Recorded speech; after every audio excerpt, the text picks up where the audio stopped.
Masu kallo barkamu da dawowa har yanzu kuna kallon shirin nan na Tsarin Safiya. Yanzu lokaci ya kai mu kawo muku waton sashin nan na an ce ya ce sun ce kun fahimta ko waton labarai kenan. Labarai kuma labaran jaridu. Saboda shi yau akwai wata ba sai ma ya zan faɗi cikin Hausa wato wata surprise, yes, wanda za mu yi wannan shiri da ita, wato ba dai sabon huska ba ne, amma dai bauyana wato wanda yake ta zama sarauniya ga wata al'umma. Amin, wai kurobi disha ya kurobi akuwa ko yawwa, wato sarauniyan dandawa wanda majiya ta ce kamar ta gudu, tana gudun tana gudun sarautan hajiya. Assalamu alaikum. Ke Khadija Kubra Kailani. Wani ya ce min wai ka san cikin dandawa duka ki kare sunan kike da dadi. Wani ya ce wai ka ga wannan bauyala na kuke program tare, na ce wai cikin dandawa duka ita sunan take da dadi. Show evidence. Kaki da muka kare daga muna cikin jama'a. Okay. Barka da yau. Thank you. Na ga ababe da dama na faruwa a kasa. Jama'a ya mayar da wani yana ba Akufo-Addo da Bawumia ana zuzuba musu sosai, cewa su ne they are responsible for kasa ya bata su a zuwa a salashi ba John Mahama shine yan NPP su kuma suka ce a grobe su a ifira nofa an san ka, ka taba yi. I mean, these are our political talks anyway. Maganganu dai da dama na nan, amma dai na san muna da wasu akan waton labaran jaridu. So before we go to our newspapers in leader of the New Force movement, Chida, Zia Chima, in an interview on the Point of View, like some of his plans for the youth. Exactly. And the question that they all have like youth, but then when they come, it's like the youth becomes like they're underdogs. So he even said in the news, come on, other politicians about youth in Kudiana youth for some obvious reason, but he is going to give them the opportunity to excel, because Babasu Dama, even he said, will be part in the appointment of his leaders. So let's just see, but then he had declared, come on, 2024, he'll be standing as an independent candidate. So we are looking forward to freedom. Nana Kwame Bediako, the youth president. So let's just see what if Ghanaians will accept change, and then we'll see where we'll be heading to as a democratic nation. Yes. Ba shi wani lokaci aka taba samun zaki lion a gidansa ko? Yes. Petting, yeah. Wannan magana ma ya ka kare yan wildlife na gan sun sa shi gaba. Yeah, they came for the animal, thinking it's not how do I call it, money? It's not safe to be in a community because Kasemu Ghanaians, we are not used to things like that. And we can go like untrained, but you don't know when it's maybe KSN. Yes. KSN. What if you have visitors in your house and then it attacked them, or maybe one day, but negligence, then akatake then yes, like a lot. We have to do more harm than good. So I think wildlife because when you go to Rome, do what the Romans do. So when you are in Ghana, you have to abide by our laws. Yeah, I think only yeah, that's what we know here in Ghana. Ghana so me abinga samu irin bulldog masu kales in kinga susuna na sosai. So anyway, which one are we starting with?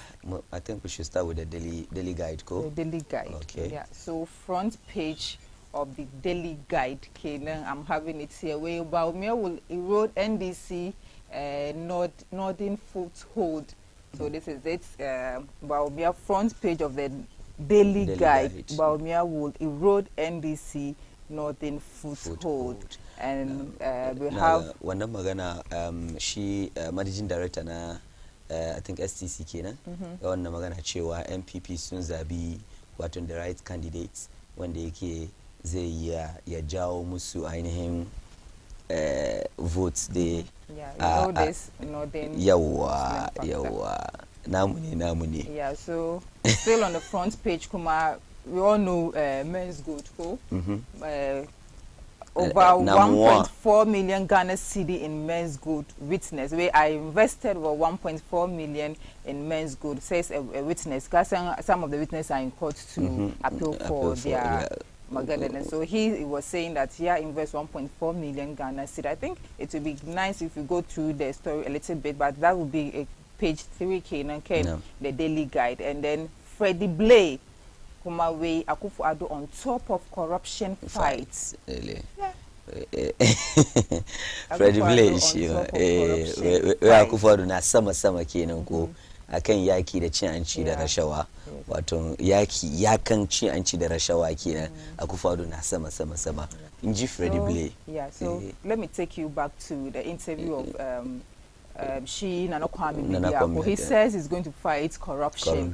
And then yet cites reasons about the diamond, the cable corruption, Farua, and the system. And then he used the poor people as an example that if somebody is taking, let's say, 2,000 cedis, bill, electricity bills, he'll pay school fees and all their lives. Definitely, pure water. As bribe, the person is going to take it. But then Abler was like, don't you think among in Ghana the rich are the ones who are even corrupt than the poor people? So if everybody's trying to fight corruption, why are we still not seeing results? But anyway, story with Fred Bladen is on page 6 of the daily guide. So these are the top stories on the daily guide that I can display on screen. So I think we'll be heading on to, or you have to, you want to, so we have to read the page 3 of the page 3 na Men's Good story. Yeah, so this story is by Misuna Jibril Abdul Razak from Men's Good, and where he stated that the prosecution's second witness in the trial of Nana Apia Mensah, aka Nam1, the chief executive officer of defunct Men's Good Ghana Limited, yesterday told the High Court in Accra he invested over 1.4 million in the company between 2017 and 2018. The witness, Edward Otu Labi, a sales manager, led in his evidence in chief by the Director of Public Prosecution, Yvonne Atakura, told the court that he invested a total of 1,400 and, I think it's the 1.4 million in Men's Good. He, however, revealed that he had not received any interest on his investment since 2017. 2017. Yes. Again, some quite interesting that they come at Anabasu. Yeah. Hey, my Baba Nakoda has some interest there, like, you know. Don't. I look at come on 10% every month, school. Yes. 10% every month. So after every year now, you know, some 120% of initial investment in the year. What you have some 1.4 million in plus. I've been over 1.4 million. Others argue that Ghanaians were greedy because initially it's a Ponzi scheme. So we had people who were they were supporting system and it's working. Initially, they were even getting more than that 10%. And starting the beginning, it was more than 10%. Yeah. The Gabaka Kaoshi 10%, and according to the way she for the first year Nanduka, I mean, come here in 10,000, and every month in some come 10% interest. So at the end of the year, I some 120% interest, which is like yake chema. In yasa 10,000, yasa 120,000 Ghana cedis plus initial deposits in the year. Okay. So, anyway, so this brings me back to other banks in Nankama. Now this man CPP GN Bank and they are like, so I'm also any of you who think Kunsa investment because I check Amber and disburse some funds once someone about some, so when you look at some we can equally engage or like and be interactive with us on our social media platform TV. But then to the other story on page 6, which is Akufo-Addo on top of corruption fight, Freddie Blay. So I'm going to read a little bit and more details on that. And then so the former national chairman of the ruling New Patriotic Party, Freddie Blay, has said the Akufo-Addo government has put in more effort than any other government to fight corruption. According to him, the government has been fighting corruption, which he said is a global phenomenon at all fronts with the strengthening of institutions, policies and empowerment of law enforcement agencies. So I'm quoting him, corruption is not just typical to Ghana. I believe it's all over the world and more. So we, the developing countries, so Mr. Blade told an Accra-based television station TV3 on Sunday that President Akufo-Addo has worked and commended him for the effort. So this brings me to every now and then about corruption. It's everywhere in the country. But then it's like, in as much as everywhere in the country, some countries benefit, their leaders try as much as they can to make sure their citizens benefit more.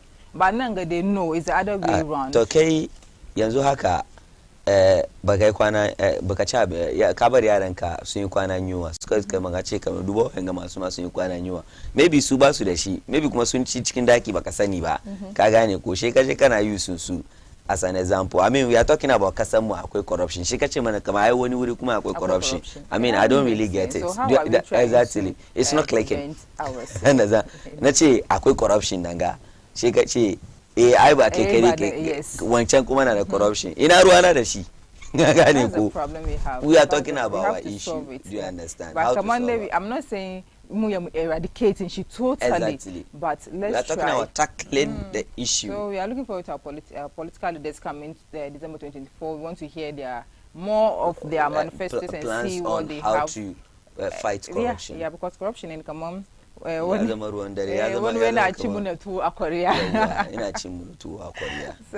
are moving on to okay, so the Ghanaian Times. So in my hand I have the Ghanaian Times. On the front page, Mungani Education Minister Dr. Ya Osei Educhumke is talking about artificial intelligence. So let's embrace artificial intelligence. Yeah, that is from Dr. Osei Educhum. And then still on the front page in a daily guide, where pastor in court over visa fraud. Yes. Visa fraud, like normal visa day. Yeah, normal visa. You know, visa fraud. I'm not even surprised. A lot of people do just that because he has a religious leader. That's why people are talking about Monday. It's been happening. Yeah. So on page 3, where Baker Vamawo, files defense in.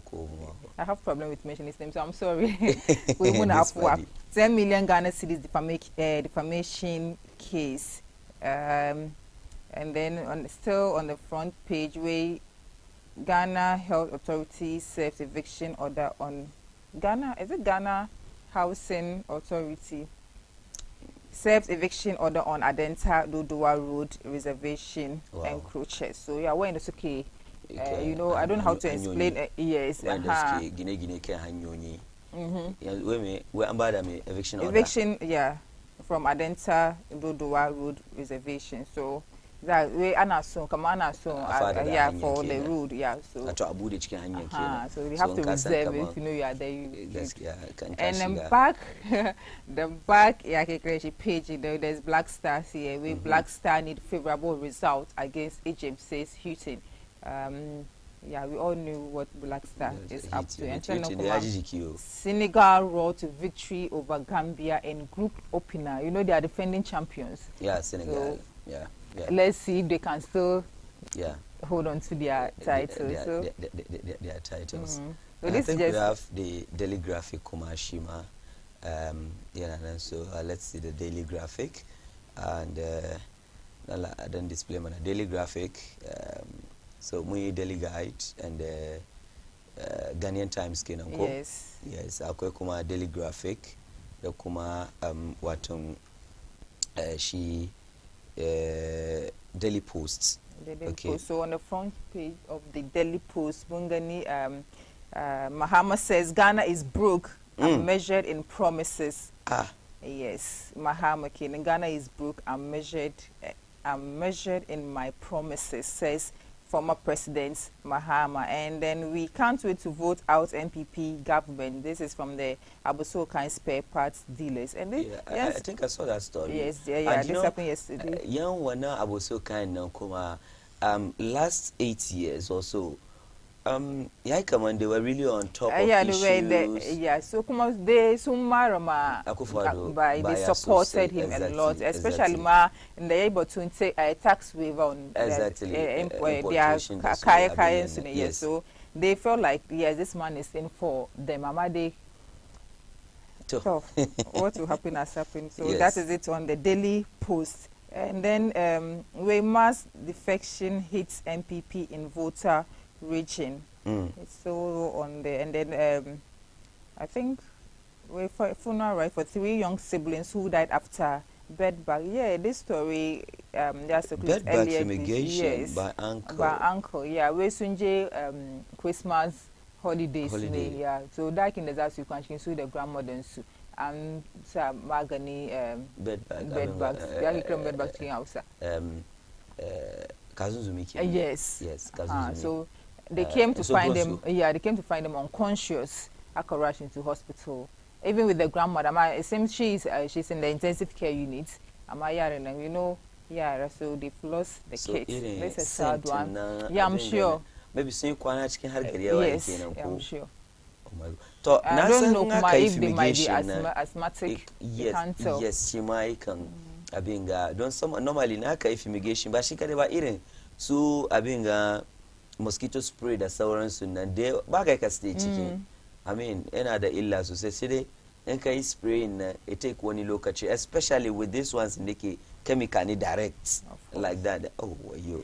So this is sad one. Bed bags ya sembe ba. 3 siblings. Oh, Improka. And then in Daily Graphic. She one in Sonkronso na. Monsenibo. So, I think it's the same thing. No. So council rejects parent association. They want PTA maintained. This is on the front page of the Daily Graphic. And then we council rejects parent association. Wants the PTA maintained. Okay, so I think nangana ana so asake wato ana so achire T na wurin nan kenan. There is a parents association. Kagani instead of parents teacher association. Kagani ko. Don't carry start the National Council of Parents Teacher Association CPTAs has called on the Ghana Education Service to immediately reserve the name parent teacher parent association imposed on the reverse the name parent association, that is PA, imposed on the organization to its original name parent teacher association. I think it makes sense. How can you take yes. it? They are parent teachers look on sooner already, so parent association there. I don't know. Anyway, yes. They just have to maintain the PT and then we move forward. Exactly. We already have a lot to handle as a country. Yes, so I think these are the top stories on the Daily Graphics. And number 1 is still here. When number 1 companies fail to honor dividends. Yes, this is also from another witness. Just like we had, I think he's talking about the 1.4 million interest in the other witness was talking about. Yeah, so this is all we have for you. Ken, newspaper review. Yeah, so we just read the headlines from newspaper headlines the Daily Guide to the Daily Graphic. Right. Sarauniya dan da na gode sosai. So ina gani kama a lokaci ya kai dai mu samu Dawud Kakali mu yi waton in-depth analysis. Professor kenan. Viewers na sunan da suka ba shi kenan prof ake masa Sarauniya shi ma prof ne. So prof ya shigo shi mana abin nan before we go for sports. Kin san Chris Hutton, I mean some fans in yeah, I saw that post on the page of Sadiq Obama. Yes. So you have to take to the intervention of some Ivorian police officers in the Suka tries to prevent. Ghanaians before that, my Ghanaian diplomats in was Suka Kokartama, Suka. Yes. That's why they are Kongori. And kuma now I read somewhere that some the supporters the Suki Ivory Coast, they are crying where they are tired, they want to come back home. I saw that story so, too. When you want to jinsu, we're soon entry hotel. Oh, it's propaganda. I don't know, but we're about 300 supporters in the government here. Yeah. You know, sooner when hotel like a chairman entry hotel, daga Abidjan. To daga nan ne aka je aka ajiye su kuma ka san gwamnati ya kai su cin su da shan su da sauransu ya kamata government ya kula da wannan al'amura to na read na ji ma voices in wasu su yi magana suke cewa to gaskiya suke zo sun zo da kudi amma cost of living na ya dai sama kin san sometimes in when it's like there's a tournament like this everything become expensive exactly so original ya kama mutane kuma an dan kakara irin hotel fees da sauransu ma da kaya. Don't you think these people are trying to breach your contract? Uncle Hujo could support Black Star. Black Stars, they are not home. They want to come home. They should stay there. But like they should just stay there. Ah, so that's my go. You wait, Black Stars to score Egypt. Well, like since some energy. Because they are coming back. Since Black Star is there, you sign up for it. Since Black Star is there, my Ministry of Sports, Makuma. To try, they are fond of that. Anytime there's supporters, every tournament, either the World Cup or AFCON, there will be a problem about their welfare, which is not supposed to be like that. The helicopter, the sauransu, the appearance fee issues. I mean the appearance fee issues. Akazo, ana mari camp. And as some players she might have to do with the players. So now, this is about the supporters. You know, the Ministry of Sport. You decide to take them there. You have to equally pay attention to their work. And as much I'm saying that they sign up for it, that's just on the lighter side. But you really have to take care of their work. We have the money. There's one hotel like HMI and 3 hotel.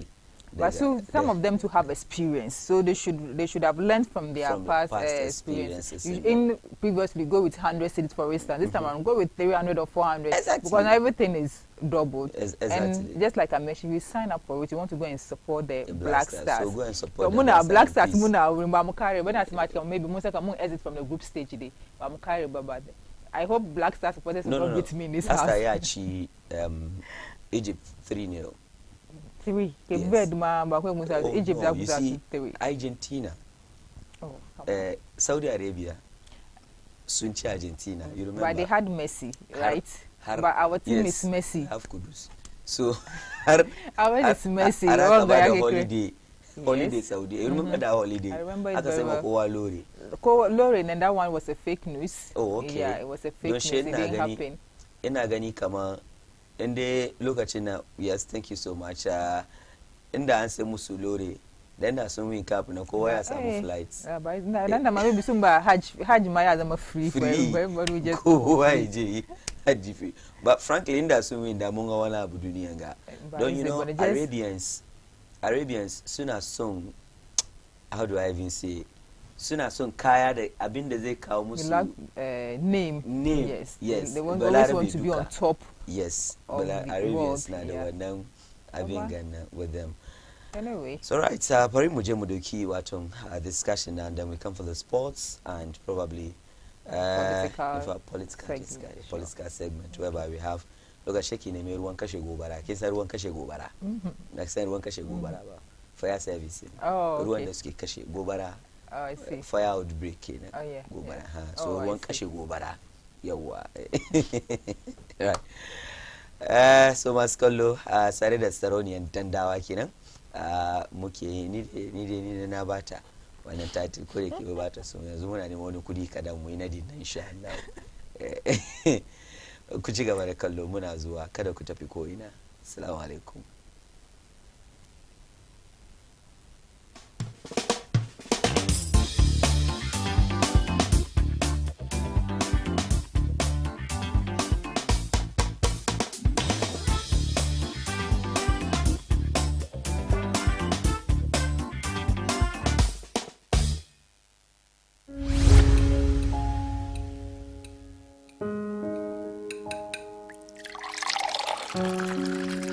Kingani, talk about what you can do. Kiki yakani. Kai ka san bai shi da. Kishi da ni. Bai shi da wannan abu ba. Ka san ba kuskure ne na so wannan ba. A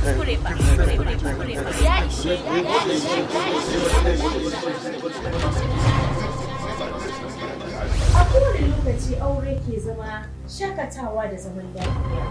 Akan samun sabani da rashin fahimta da gaddama tsakanin ma'aurata. Wasu lokaci tarbiyyar da yara yana ya zama matsala. Ku kasance tare da mu akan shirin darasin aure a yayin da muke zurfafa bincike akan kalubale da ma'aurata ke fuskanta da yadda za magance su baki daya tun daga wahala har zuwa nasara.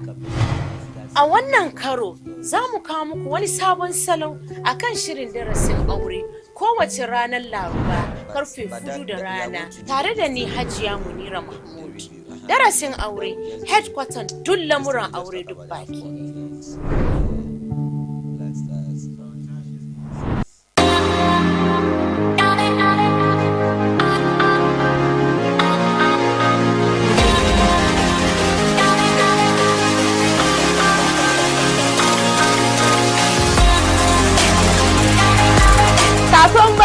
Kasuwan baina tallace baina TV na kawo muku kasuwan baina kan screen ku shops da kuke da shi da kuke sai da laces mayafayya shaddodi takalmuna chain tularin wuta kayan da ake sawa ake use madaki da mutane jama'a ku zo kan baina TV muna so mu tanye ku ku kara kanku customer riba insha Allah sunana Aisha Muktar magajiyan kasuwa dan tallatar da kayayyakin ku akan shirin kasuwan baina tintibi lambar waya kamar haka. I love you, Psycho.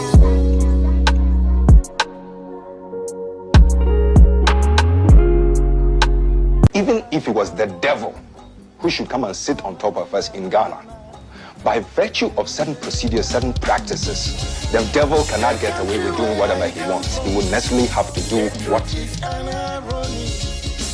Just like animal farm. Justice mean inequity, so who go say the truth? Who go say the truth? Christian can say silence, Islamic leaders silence, kings and queens silence, traditional leaders silence, so who go say the truth? We are them go so confused the call. Now by area why no baby. We are them go so confused the call. One guy's yeah why no baby. Who go say the truth? Who go say the truth? Oh, he need it now, see what's I see so. Now your friend on an iron come asem. Only papi obeka na sembia. So I'm to one obet you at two. Everybody was afraid. And when Tina to my cottage again nine. Once my boy dumping one and but who go tell the truth?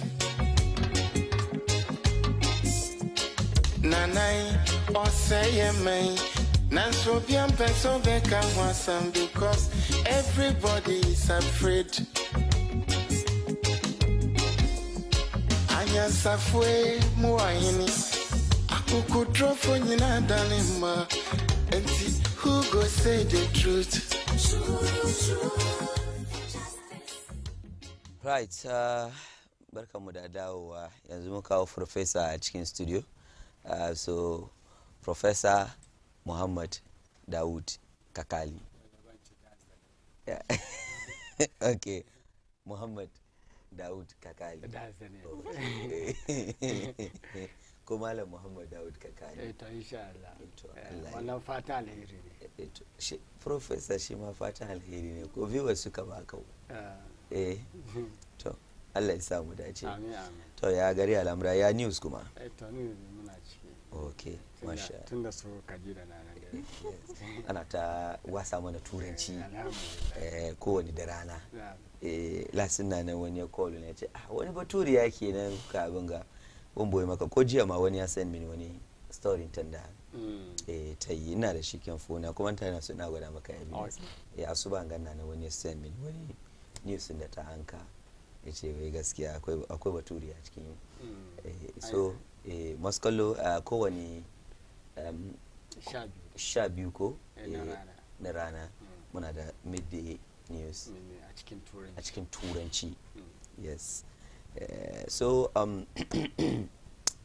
ga stories da suka zo a cikin ko da ke yau kamar ba wani top stories haka mafi yawanci kasan I want to believe kamar saboda issues in afcon na yasa labarai attentions duka na wurin nan and story makers ne ba su story okay the big names yeah afcon ai bai hana exactly bai hana story saboda newspaper kuma ka samu ko ce kowa na kamo kanshi newspaper ka san su marketing suke so za ga kama akwai environmental stories they don't sell newspapers akwai crime they don't sell in bai involve wani big name ba amma irin petty crimes they don't sell newspapers so ana neman wanda ya za ka kawo hoton shi za a yi market to shi yasa za ga kama su ma sun kama kansu anyway ga hoton ya ke ce mai mataimakin shugaban kasa wanda yake zance jiya suka samu rasuwa ko shekara ne suka samu rasuwa gashi nan dai an zo ce wai Allah yadda sabon zabin da za a yi ga gaskiya ya kwalfe north ko ya kwalkwale ya share north sosai ya share arewa kenan da waton votes kuma dai wanda ya magana shi ce daya daga cikin su ne ka gane ko na'am domin akwai kuma masu magana wai ba wanda zai doki hannu agunsa ya nuna gidan iyayen shi ba wani ya ce kamar shi dai bai expect mai shi ya zai ce kamar mahama ya kwara ba mai kasa to a cikin naku analysis ban san kuma me kuka gani ba to kaga inda ce Mahama bai fito not ba ta da wannan magana zai ya yi tasiri amma tun da shi dan arewa ne so ba clear substitutes anan kaga ba clear substitute ina akwai clear substitute ne sa ce okay yanzu yan arewa nan tun daga namu ya zo ba mu taba samu ba to bari mu substitute Mahama da Bawumia so wata ran mu ma mu alfahari da shi to amma dama nasu shi ma daga wurin ya fito kuma ya taba zama shugaban kasa banda wannan kuma idan ka duba kuma yawanci an too entrenched politically yanzu so ba za ka dauki one election ka iya ka erode gains da wani yayi a wani yanki ba. For example, when NDC suka zo da Ashanti candidate as a president, zai qualify vote daga Ashanti region kai sai no, because already sun zama entrenched ka gane ko in that party suna nan dindindin, so ba candidate vice president zai ya erode gains NDC daga north ba. Ya make an impact amma ya ce wai ya zama the dominant party in the north day gaskiya ya yi wuya because idan ka duba north nan gaba dai suke batu gaba da suke batu da 5 northern regions nan to wanne ciki zai make inroads shi daga north east dama sun ci north east presidential suka raba parliamentary da NDC. So zan ka ce min sun ci north east, the home region of the vice president, wannan na yin yada. Amma nan ka ce min sun ci upper east, the upper east now, tun da aka fara election 1992, MPP ba su taba cin ba. Akwai lokacin da ma ba su samu parliamentary candidate a wurin. until recently suka fara samun parliamentary candidate daga Upper East. So idan ka ce mini kai sai sun ci Upper East, sai ka zo min da wani research mai karfi backed by statistics da data, sannan mu yi mu yada. Amma idan wani ciki daga NPP ya zo ya yi wannan magana, sai mu ce a siyasa yake yi. Idan ka duba kuma Upper West, until Hawa Yakubu da ta zo lokacin ba cin Upper West, ita ya ta zo ta yi kokari har aka zo aka samu Upper West aka ci seat guda.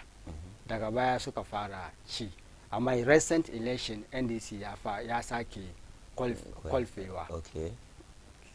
Ka gane ko na sai mu zo mu duba Northern Region da kanshi. Northern Region inda da North East da Savannah suke hade. So idan ka duba Northern Region akwai personalities in NDC da ke wurin da za su ya su bari wurin ya yi ma Vice President karfi, irin su Murtala, Haruna Idrisu da sauransu. They are big names in the Northern Region. Idan ka bar musu Northern Region, at any given day they can deliver Northern Region to the NDC. Sai idan ka duba wurin kuma zai yi za su make inroads, amma ba za su ya cin Northern Region at the expense of NDC ba. Sai ka duba Savannah is the home region of the NDC candidate, former President Mahama. So idan ka ci North East, Mahama ya kamata ya deliver home region shi shi ma ya ba party shi. So shi kuma ba zai yi sake a cewa a'a Vice President ya ci home region shi North East, ya zo kuma Savannah ya ci Savannah ba. So whatever be the case, Mahama kuma ya yi kokari shi kuma don ya deliver home region shi ya ba party shi. Kai zama zargi ne a'a ai ba kai ka ci ma home region ka ba. So idan ka duba wannan analysis da zaka yi, zai ga kamar wannan magana da aka yi na illa dai sai mu ce to su ma suna kara ma mabiyansu karfin gwiwa da wani kwazo aha, motivational political speech. Even with this being said in the kwanakin da later part of December last year, the research institution, I think it's ISS Africa, so kawo muna da pattern how Ghanaians will vote in 2024, and then clearly aka kawo the matter of religion and tribe. Tribe is the minimum amongst it. So I think if they are thinking, come on, because Baumia is from the northern factor, to help him win the seat over there, to be very dicey for them, because looking at the margin, tribe is the least factor element on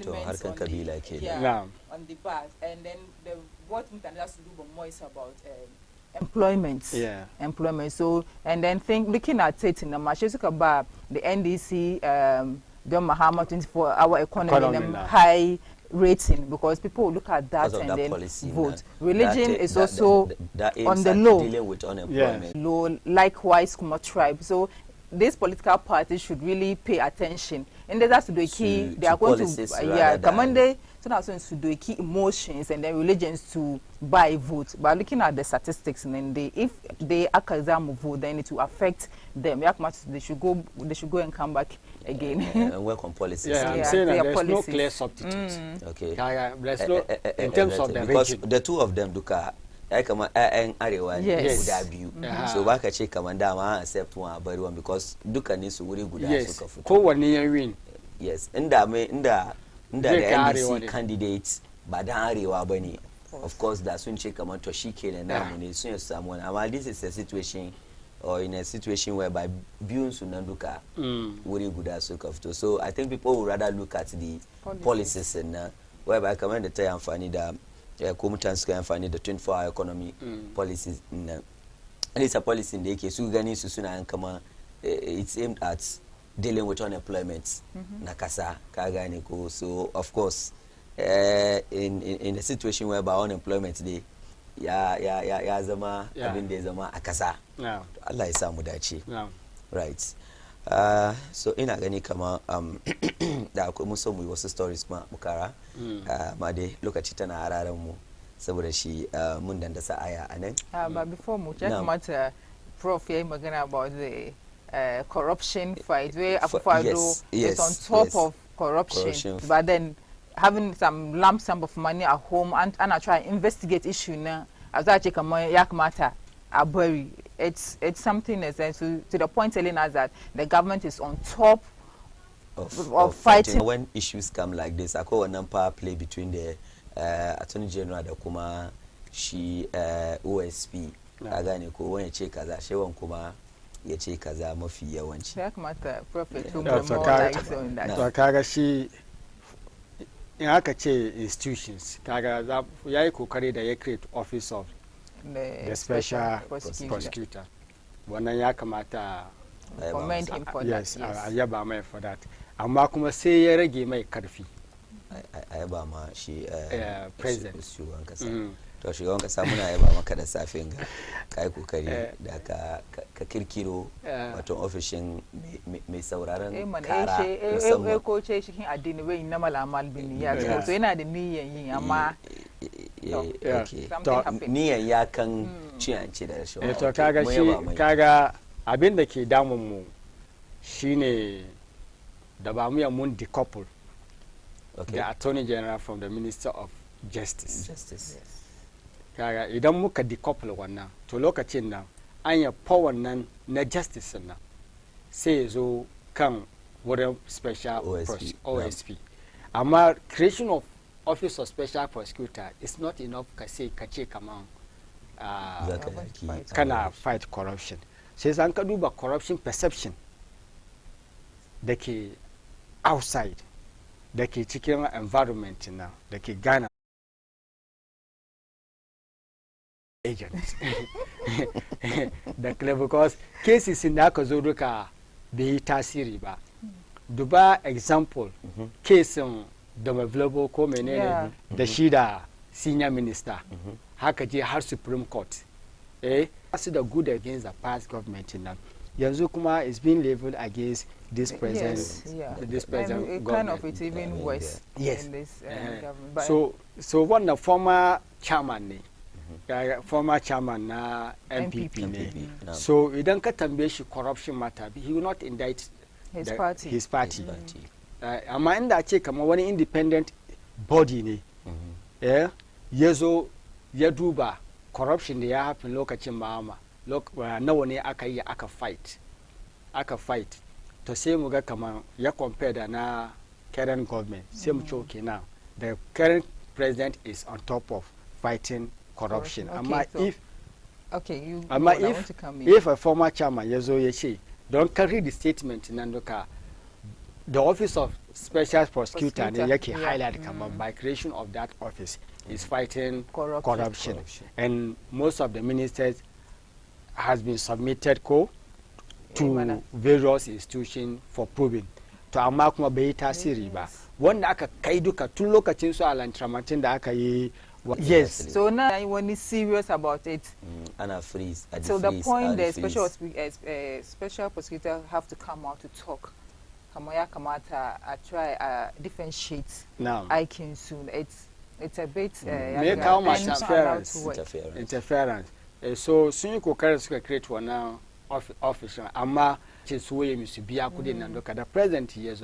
They use Wayomi as a campaign message.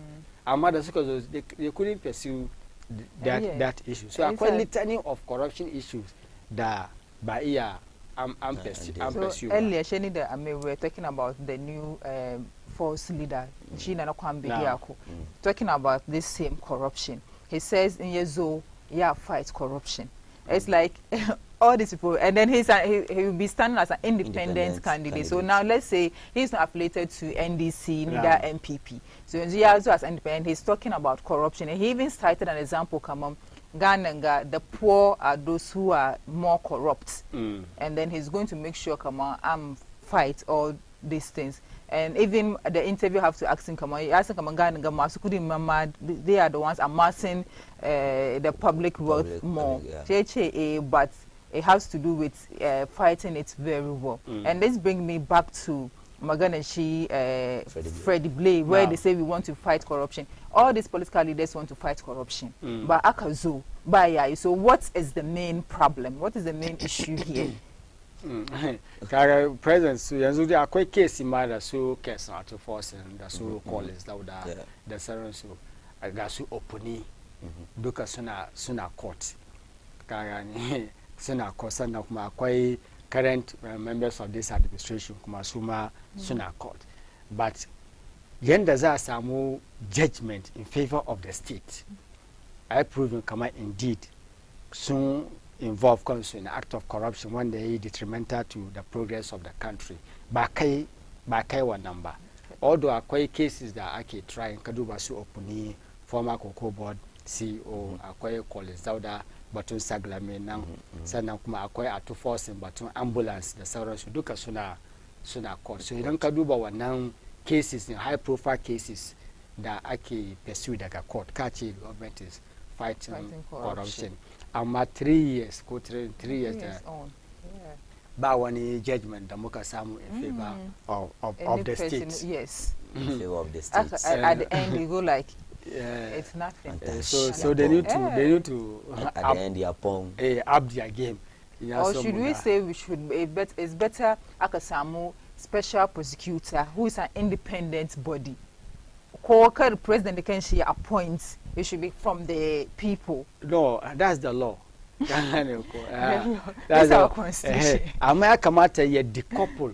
I decouple Minister of Justice and Attorney General. So Attorney General would be the legal advisor to the president, to the state, so to speak. Or say Minister of Justice in Nambashi. Say adoki wana power. Kagari, na initiation of criminal proceedings in now about special prosecutor the sauransu. And doing that, so I think mukaya kama munche kama we are really practicing democracy. Yes. Yeah, amma yanzu anya kai docket. Docket will pass through Attorney General for advice. And he happens to be the Minister of Justice. Minister of Justice, kuma cabinet minister. Yes. So ya say da check one yeah, tarnish imaging president, imaging party.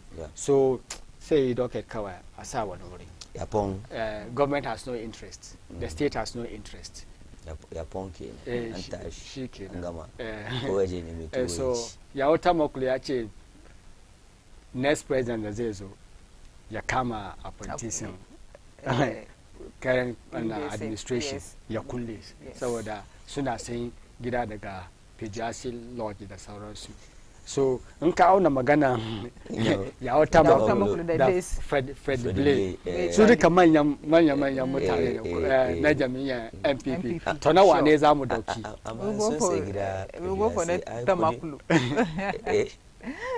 ina ce ai su sai gida Pejasi sai kudin su suka sai koya nawa ake biyan su okay so yanzu ya wata makulo da versus Freddie Blay. And these are all experienced politicians. Yes. Even Yawata Party, she riga Freddie Blay zuwa cikin MPP. That he was CPP. Before he defected to MPP. Abenga cross carpet party switching kenan. To Allah ya samu dace. God bless our homeland Ghana. But before we end this segment. Initially, I spoke about the ISS. So their research was different. So the one I was talking about is the Global Info Analytics Report in the SPA last somewhere latter part of last year. The voting pattern of Ghanaians can vote. So I think I just wanted to correct that. Some bad explanations on that. That's great. Thank you so much, Prof. Kaga Khadija ma shi ta amince da su ya amince da abin brand name Dauda Kaka dan masani 1 ai dan masani 1 kenan ko kai na number 2 o ba dai 1 dan masani okay kin san dan masani ko maga takarda kin san dan masani kin san maga takarda Professor Benga kenan is the general secretary. Oh yes. Maga takarda ke okay dan masani kenan musu cikin masarauta a ce dan masani wato secretary to the sarkin kenan.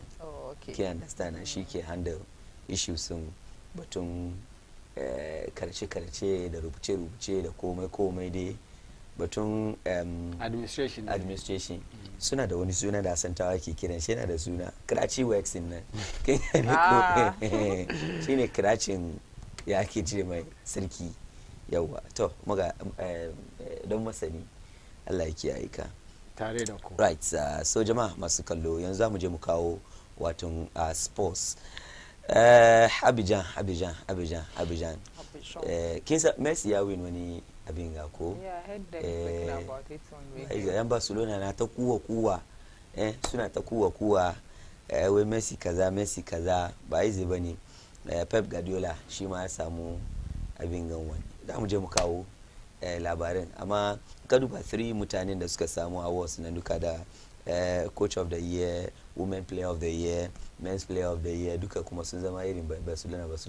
So yan Barcelona bayan solla musu guda 4. At least I'm something to share about. Exactly. Amma coachin su kuma ya fito yana ta bada hakuri,